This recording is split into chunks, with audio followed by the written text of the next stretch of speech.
বয়স্ক একজন সাহাবী ছিল যার নাম ছিল হযরত সালমান ফারসি রাদিয়াল্লাহু তাআলা আনহু। নাম বুঝি শুনেন নাই?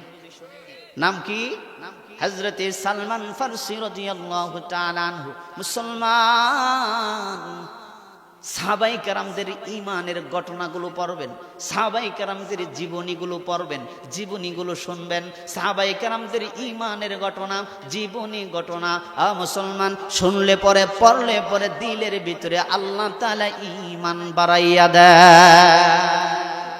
সালমান ফারসি বয়স্ক সাহাবী মুসলমান, বহুদূর বাড়ি ছিল রে সালমান ফারসি, ইরান দেশে বাড়ি ছিল। কোথায়? আর আমার আপনার নবীর বাড়ি ছিল কোথায়? মক্কা মদিনায়। সালমান ফারসির বাড়ি ছিল ইরানে, ইরান দেশে বাড়ি ছিল। মুসলমান সালমান ফারসির বাবা ছিল আগুনের পূজারী। বলেন কিসের পূজারী? বিধর্মী ছিল, আগুনের পূজারী ছিল।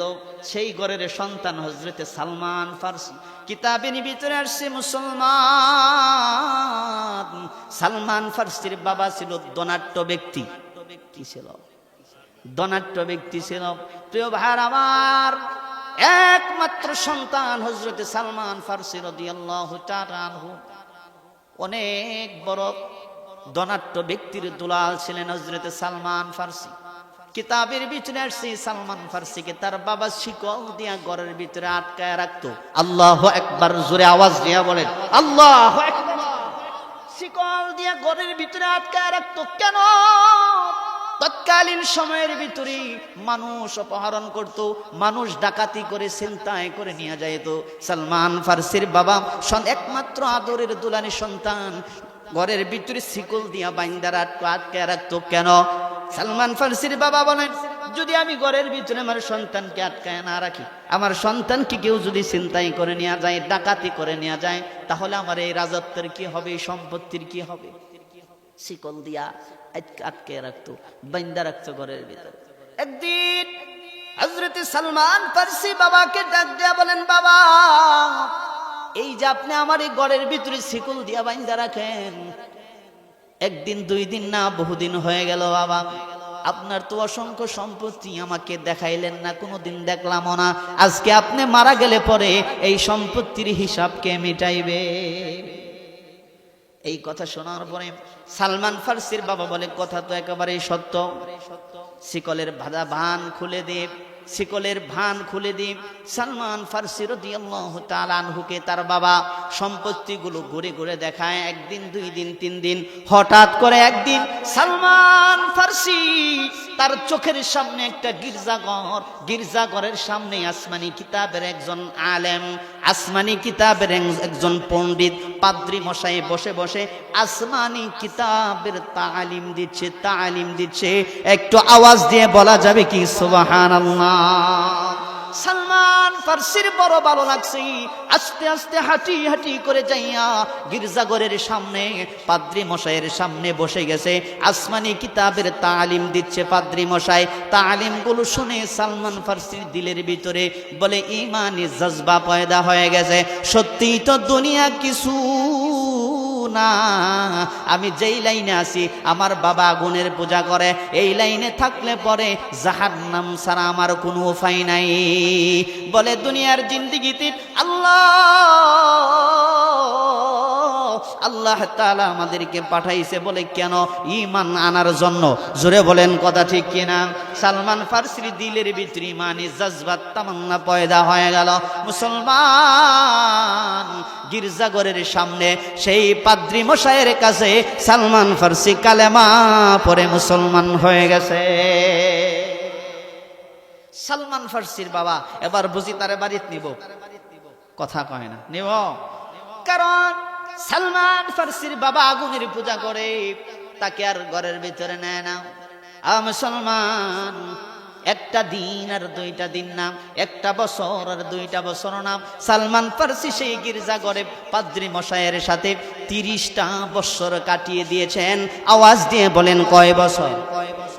30 বছর কাটিয়ে দেওয়ার পরে পাদ্রী মশাই যখন অসুস্থ হয়ে গেছে, দুনিয়া থেকে বিদায় নিবে বাপ বৃদ্ধ হয়ে গেছে, সালমান ফার্সি ডাক দিয়া বলেন, পাদ্রী মশাই আপনি তো দুনিয়া থেকে চলে যাবেন, আমি সালমান ফার্সি কোথায় যাব? কোথায় গেলে রে আমার আল্লাহকে আমি চিনব, আমার আল্লাহ পাওয়া যাবে, আপনি ছাড়া তো আমার কেউ নাই। পাদ্রী মশাই ডাক দিয়া বলেন, সালমান, সে তার আরেকটা বন্ধুর খবর দিয়া দিল, আরেকটা পাদ্রী মশাইয়ের খবর দিয়া গেল, আমার চিঠি তার কাছে নিয়ে যাবা রে, আমার বার্তা তার কাছে পৌঁছায় দেবা, যায় বলবা ওই পাদ্রী মশাই আমাকে আপনার কাছে পাঠাইছে। সংক্ষিপ্ত আকারে বলতেছি মুসলমান, সালমান ফার্সি এই প্রথম পাদ্রী মশাই দুনিয়া থেকে বিদায় হয়ে যাওয়ার পরে দ্বিতীয় পাদ্রী মশাইয়ের কাছে চলে গেছে, তার পরিচয় বর্ণনা করে দিয়েছে। আরো 30টা বছর দ্বিতীয় পাদ্রী মশাইয়ের সাথে কেটে দিয়েছে গির্জায় হযরত সালমান ফার্সি, সুবহানাল্লাহ, আওয়াজ দিয়ে বলেন। সেই পাদ্রী মশাই যখন দুনিয়া থেকে বিদায় হয়ে যাবে রে,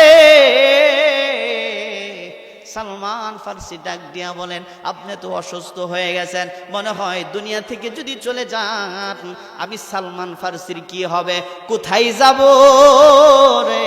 কোথায় গেলে রে আমার আল্লাহকে পাবো, আমার আল্লাহকে পাওয়া যাবে, আমাকে একটু বলে দেন।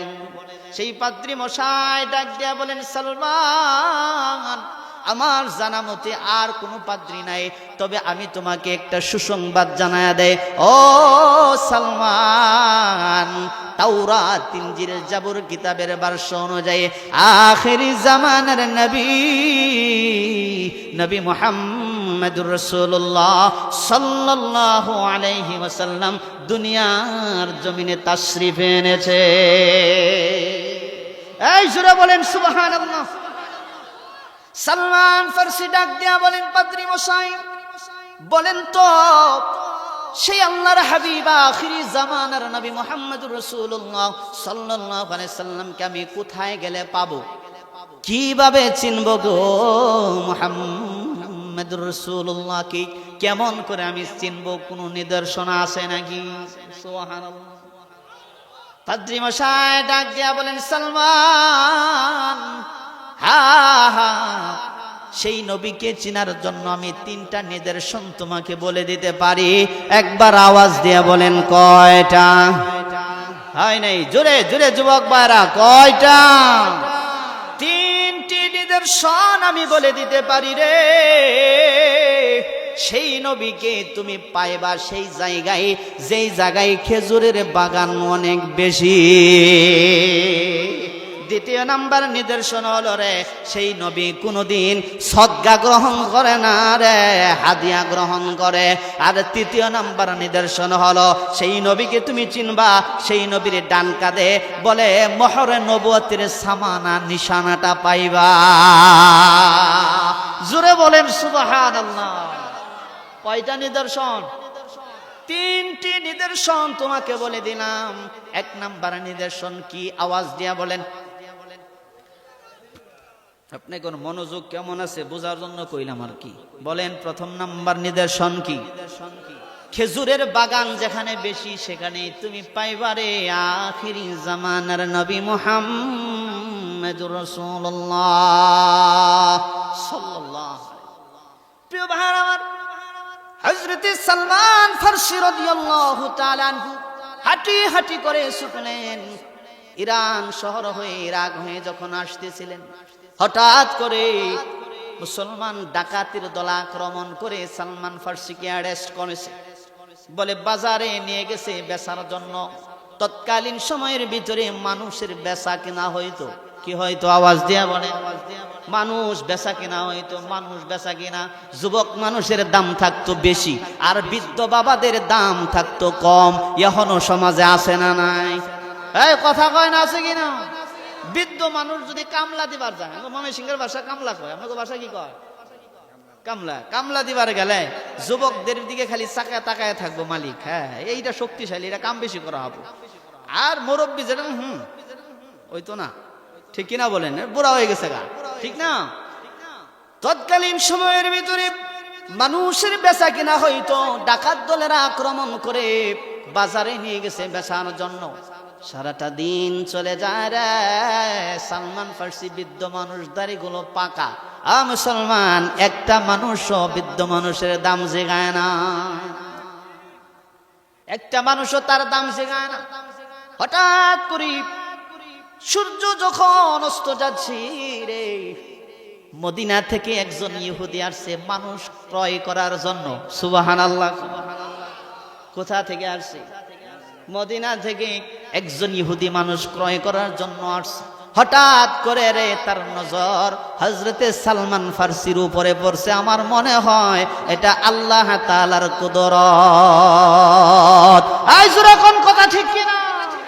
সালমান ফার্সির দিকে ডাকাত দলকে জিজ্ঞাসা করে, বেচবানি?